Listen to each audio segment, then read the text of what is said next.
Meanwhile, a peculiar rhythm had developed in army life near Pogostye. At night, reinforcements would arrive, 500, 1,000, 2,000 or 3,000 people, sometimes sailors, sometimes merchant companies from Siberia, sometimes people from the blockaded Leningrad. They were transported across the frozen Lake Ladoga. In the morning, after a sparse artillery preparation, they would go into attack and end up lying in front of the railway embankment. They moved in the attack at a snail's pace, making a trench in the deep snow, and they had little strength, especially the ones from Leningrad. The snow was above waist high. The killed didn't fall, they got stuck in the snowdrifts. The corpses were covered with fresh snow, and the next day there was a new attack, new corpses, and by the end of the winter, layers of dead bodies formed, which only in spring were exposed from the snow. Twisted, contorted, torn, crushed bodies, whole stacks of them. Some things have been said in our press, in memoirs, and special articles about the failures near Pogostye, their causes, the lack of coordination, confusion, poor planning, and the absence of interaction between units and branches of the armed forces.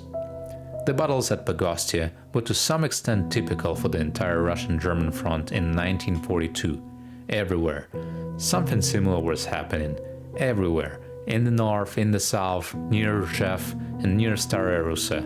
All these places had their own Pogostyes. At the beginning of the war, the German armies entered our territory like a red-hot knife through butter. To slow down their movement, no other means were found but to douse the blade of this knife with blood. Gradually, it began to rust and dull and moved more and more slowly. And the blood kept flowing and flowing. This is how the Leningrad militia was consumed. 200,000 of the best, the cream of the city. But then the knife stopped.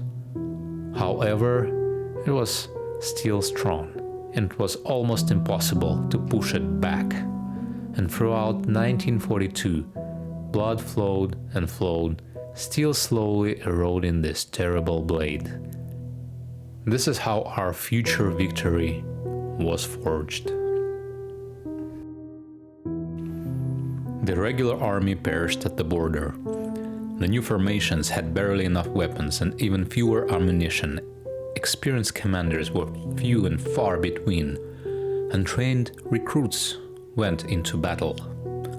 "Attack!" the boss calls from the Kremlin.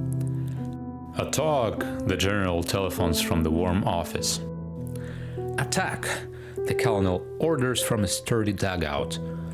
And 100 Ivans rise and trudge through deep snow under the crossfire of German machine guns. And the Germans, in warm pillboxes, well-fed and drunk, arrogant, have foreseen everything, calculated everything, zeroed in on everything, and they shoot as if in a shooting gallery. However, it wasn't so easy for the enemy soldiers either. Recently, a German veteran told me that among the machine gunners of their regiment there were cases of insanity. It's not so simple to kill people row after row, and they keep coming and coming, and there is no end to them. The colonel knows that the attack is futile, that there will be only new corpses.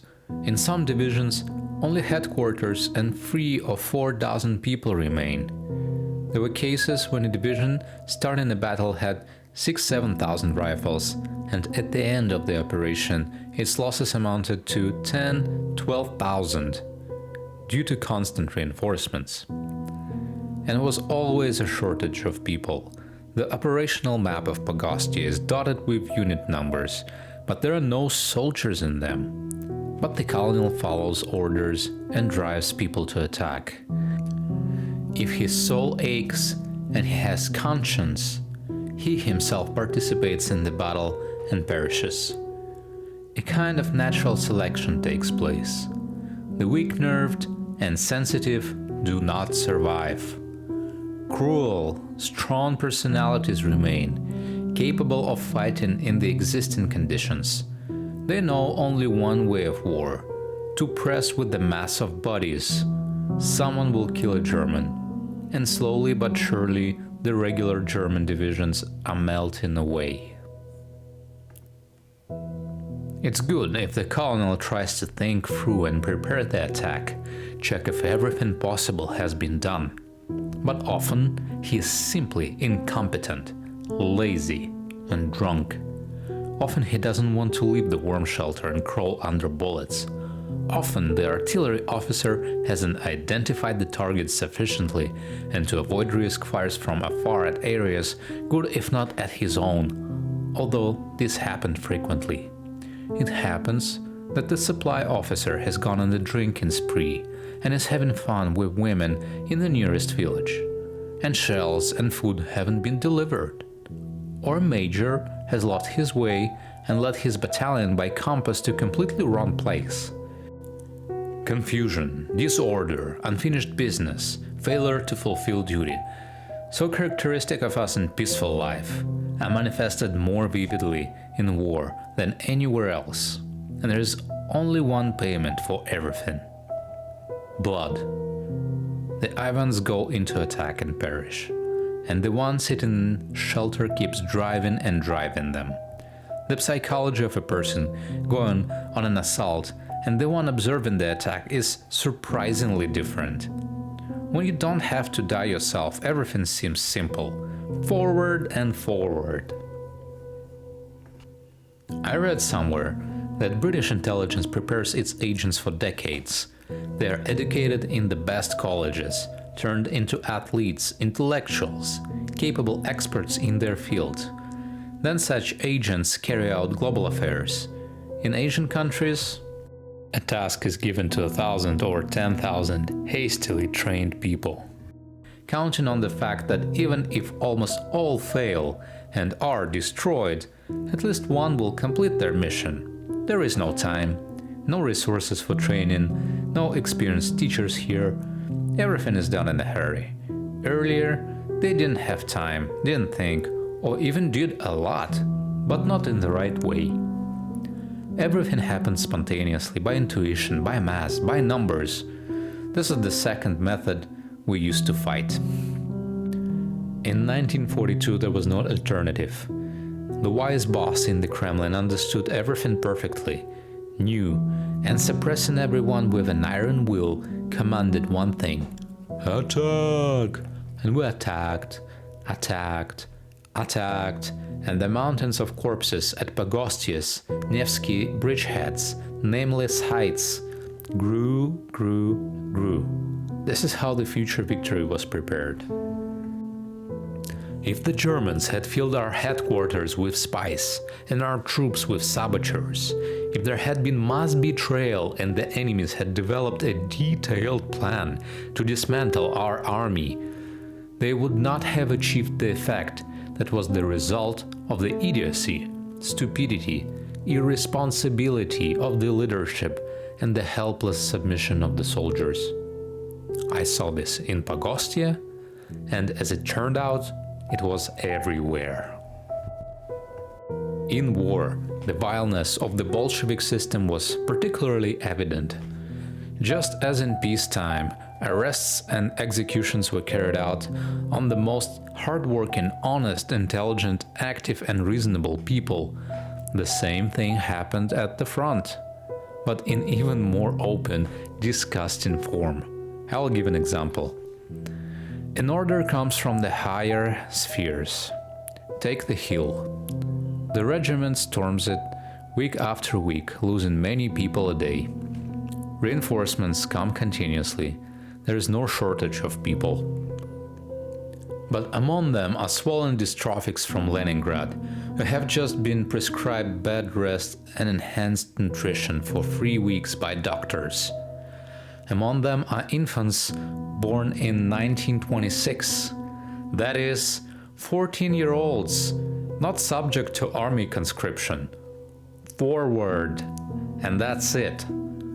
Finally, some soldier or lieutenant, a platoon commander or captain, A company commander, which is rare, seeing this glaring outrage, exclaims, "You can't bury people like this.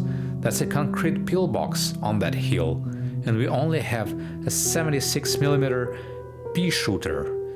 It won't penetrate it." Immediately, the political officer, smirch, and the tribunal get involved. One of the informers, who are plentiful in every unit, testifies, "Yes, in the presence of soldiers, he doubted our victory." Immediately, fill out an already prepared form where they only need to write in the name, and it's ready to be shot in front of the formation or sent to a penal military unit, which is the same thing. This is how the most honest people who felt their responsibility to society perished, and the rest forward to the attack. There are no fortresses that Bolsheviks cannot take. And the Germans dug into the earth, creating a whole labyrinth of trenches and shelters. Try to get them. It was a stupid, senseless killing of our soldiers. One must think that this selection of the Russian people is a time bomb. It will explode in a few generations. In the 21st or 22nd century, when the mass of scum selected and nurtured by the Bolsheviks will give birth to new generations of their own kind.